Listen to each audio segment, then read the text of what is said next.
ಮುಖ್ಯಮಂತ್ರಿಗೆ ಆಹ್ವಾನ ಬಂದಿಲ್ಲ ಸರ್. ಮುಖ್ಯಮಂತ್ರಿಗಳ ಆಹ್ವಾನ ಬಂದರೆ ತುಂಬ ಟೀಕೆ ಮಾಡಿದ್ದಾರೆ. ಯಾರು ಪ್ರಭು ಶ್ರೀರಾಮಚಂದ್ರನ ಭಕ್ತರಿದ್ದಾರೆ, ಯಾರು ಪ್ರಭು ಶ್ರೀರಾಮಚಂದ್ರನ ಭಕ್ತರಿದ್ದಾರೆ ಅಂಥವ್ರಿಗೆ ಮಾತ್ರ ಆಹ್ವಾನ ಬಂದಿದೆ. ರಾಜಕಾರಣವನ್ನು ರಾಮ ಮಂದಿರದ ದೃಷ್ಟಿನಲ್ಲಿ ಯಾರು ಯೋಚನೆ ಮಾಡ್ತಾರೋ ಅಂಥವ್ರಿಗೆ ಯಾರಿಗೂ ಕೂಡ ನಾವು ಕೇಂದ್ರದ ನಾಯಕರು ಆಹ್ವಾನ ಕೊಟ್ಟಿಲ್ಲ. ಅದು ಬಿಜೆಪಿ ರಾಮ ಅಂತ. ಅದಕ್ಕೆ ನಾನು ಹೇಳ್ತಿರೋದು, ಅವ್ರ ಲೆಕ್ಕದಲ್ಲಿ ರಾಜಕಾರಣದ ಬಗ್ಗೆ ಯೋಚನೆ ಮಾಡ್ತಿದ್ದಾರೆ, ಬಿ ಜೆ ಪಿ ರಾಮ ಅಂತ ಯೋಚನೆ ಮಾಡ್ತಿದ್ದಾರೆ. ಬಿ ಜೆ ಪಿ ರಾಮ ಅಂತ ಯಾರು ಯೋಚನೆ ಮಾಡ್ತಾರೋ ಅಂಥವರಿಗೆ ಕೇಂದ್ರದ ಈ ಸಮಿತಿಯವರು ಯಾರಿಗೂ ಕೂಡ ಈ ಆಹ್ವಾನ ಕೊಟ್ಟಿಲ್ಲ.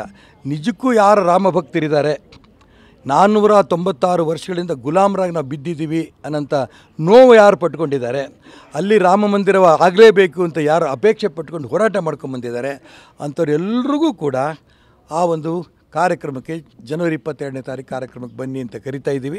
ಹಾಗಾಗಿ ನಾನು ಯಾವುದೋ ವ್ಯಕ್ತಿಗಳ ಹೆಸರು ಅವ್ರ ಸ್ಥಾನಮಾನಗಳ ಬಗ್ಗೆ ನಾನು ಹೇಳ್ತಲ್ಲ, ಪವಿತ್ರವಾದ ಕೆಲಸ ನಾವು ಮಾಡ್ತಾ ಇರೋಂಥ ಸಂದರ್ಭದಲ್ಲಿ ಈಗ ನಾನು ರಾಜಕಾರಣವನ್ನು ಬೆರೆಸೋದಕ್ಕೆ ಇಷ್ಟಪಡಲ್ಲ.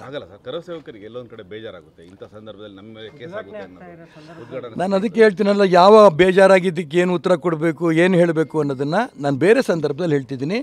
ಈಗ ನಾವೆಲ್ಲ ಪವಿತ್ರವಾದ ಕೆಲಸವನ್ನು ಪ್ರತಿ ಮನೆಗೂ ಕೂಡ ರಾಮದ ಮಂದಿರದ ಅವನ ರಾಮನ ಮಂತ್ರಾಕ್ಷತೆಯನ್ನು ನಾವು ಮನೆ ಕೊಡ್ತಾ ಇರೋಂಥ ಸಂದರ್ಭದಲ್ಲಿ ನಾನು ಇದನ್ನು ಅವ್ರಿಗೆ ಟೀಕೆ ಮಾಡೋದಾಗಲಿ ಅವ್ರು ಮಾಡಿರೋ ಕೆಲಸಗಳ ಬಗ್ಗೆ ಆಗಲಿ ನಾನು ಇವಾಗ ಏನು ಹೇಳಲ್ಲ. ನಾನು ಒಳ್ಳೆ ಪವಿತ್ರವಾದ ಕೆಲಸ ಮಾಡ್ತಾ ಇರೋಂಥ ಸಂದರ್ಭದಲ್ಲಿ ಆ ರಾಜಕಾರಣವನ್ನು ಈ ಸಂದರ್ಭದಲ್ಲಿ ನಾನು ಹೇಳೋಕ್ಕೆ ಇಷ್ಟಪಡಲ್ಲ.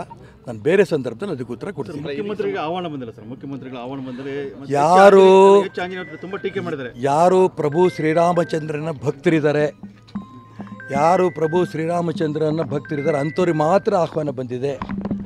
ರಾಜಕಾರಣವನ್ನು ರಾಮ ಮಂದಿರದ ದೃಷ್ಟಿನಲ್ಲಿ ಯಾರು ಯೋಚನೆ ಮಾಡ್ತಾರೋ ಅಂಥವ್ರಿಗೆ ಯಾರಿಗೂ ಕೂಡ ನಾವು ಕೇಂದ್ರದ ನಾಯಕರು ಆಹ್ವಾನ ಕೊಟ್ಟಿಲ್ಲ. ಅದು ಬಿಜೆಪಿ ರಾಮ ಅಂತ. ಅದಕ್ಕೆ ನಾನು ಹೇಳ್ತಿರೋದು, ಅವ್ರ ಲೆಕ್ಕದಲ್ಲಿ ರಾಜಕಾರಣದ ಬಗ್ಗೆ ಯೋಚನೆ ಮಾಡ್ತಿದ್ದಾರೆ, ಬಿ ಜೆ ಪಿ ರಾಮ ಅಂತ ಯೋಚನೆ ಮಾಡ್ತಿದ್ದಾರೆ.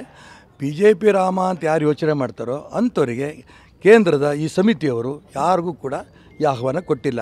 ನಿಜಕ್ಕೂ ಯಾರು ರಾಮ ಭಕ್ತರಿದ್ದಾರೆ, 496 ವರ್ಷಗಳಿಂದ ಗುಲಾಮರಾಗಿ ನಾವು ಬಿದ್ದಿದ್ದೀವಿ ಅನ್ನೋಂಥ ನೋವು ಯಾರು ಪಟ್ಕೊಂಡಿದ್ದಾರೆ, ಅಲ್ಲಿ ರಾಮ ಮಂದಿರ ಆಗಲೇಬೇಕು ಅಂತ ಯಾರು ಅಪೇಕ್ಷೆ ಪಟ್ಕೊಂಡು ಹೋರಾಟ ಮಾಡ್ಕೊಂಬಂದಿದ್ದಾರೆ ಅಂಥವ್ರೆಲ್ರಿಗೂ ಕೂಡ ಆ ಒಂದು ಕಾರ್ಯಕ್ರಮಕ್ಕೆ ಜನವರಿ 22ನೇ ತಾರೀಕು ಕಾರ್ಯಕ್ರಮಕ್ಕೆ ಬನ್ನಿ ಅಂತ ಕರಿತಾ ಇದ್ದೀವಿ. ಹಾಗಾಗಿ ನಾನು ಯಾವುದೋ ವ್ಯಕ್ತಿಗಳ ಹೆಸರು ಅವ್ರ ಸ್ಥಾನಮಾನಗಳ ಬಗ್ಗೆ ನಾನು ಹೇಳ್ತಲ್ಲ, ಪವಿತ್ರವಾದ ಕೆಲಸ ನಾವು ಮಾಡ್ತಾ ಇರೋಂಥ ಸಂದರ್ಭದಲ್ಲಿ ಈಗ ನಾನು ರಾಜಕಾರಣವನ್ನು ಬೆರೆಸೋದಕ್ಕೆ ಇಷ್ಟಪಡಲ್ಲ. ಕರಸೇವಕರಿಗೆ ಎಲ್ಲೊಂದು ಕಡೆ ಬೇಜಾರಾಗುತ್ತೆ ಇಂಥ ಸಂದರ್ಭದಲ್ಲಿ, ನಮ್ಮ ಮೇಲೆ ಕೇಸ್ ಆಗುತ್ತೆ. ನಾನು ಅದಕ್ಕೆ ಹೇಳ್ತೀನಲ್ಲ, ಯಾವ ಬೇಜಾರಾಗಿದ್ದಕ್ಕೆ ಏನು ಉತ್ತರ ಕೊಡಬೇಕು, ಏನು ಹೇಳಬೇಕು ಅನ್ನೋದನ್ನು ನಾನು ಬೇರೆ ಸಂದರ್ಭದಲ್ಲಿ ಹೇಳ್ತಿದ್ದೀನಿ. ಈಗ ನಾವೆಲ್ಲ ಪವಿತ್ರವಾದ ಕೆಲಸವನ್ನು ಪ್ರತಿ ಮನೆಗೂ ಕೂಡ ರಾಮದ ಮಂದಿರದ ಅವನ ರಾಮನ ಮಂತ್ರಾಕ್ಷತೆಯನ್ನು ನಾವು ಮನೆ ಕೊಡ್ತಾ ಇರೋಂಥ ಸಂದರ್ಭದಲ್ಲಿ ನಾನು ಇದನ್ನು ಅವ್ರಿಗೆ ಟೀಕೆ ಮಾಡೋದಾಗಲಿ ಅವ್ರು ಮಾಡಿರೋ ಕೆಲಸಗಳ ಬಗ್ಗೆ ಆಗಲಿ ನಾನು ಇವಾಗ